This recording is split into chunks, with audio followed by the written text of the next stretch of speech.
মা ঘরে ঢোকো, পালিয়ে যাচ্ছ। ঘরে ঢোকো, আমি দরজা বন্ধ করে দিলে কিন্তু আর খুলবো না বলে দিলাম। ঠিক আছে, দরজা বন্ধ করে দিলাম।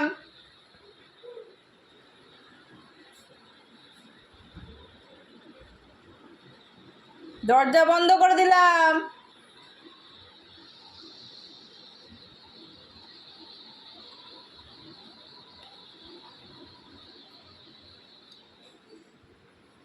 ঘরে ঢোকো বলছি, ঘরে ঢোকো,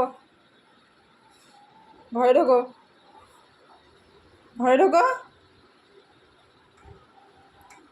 তাড়াতাড়ি ঘরে ঢোকো। হ্যাঁ, গুড বয়।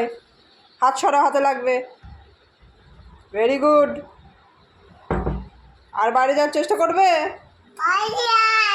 হ্যাঁ, বিছানায় উঠো।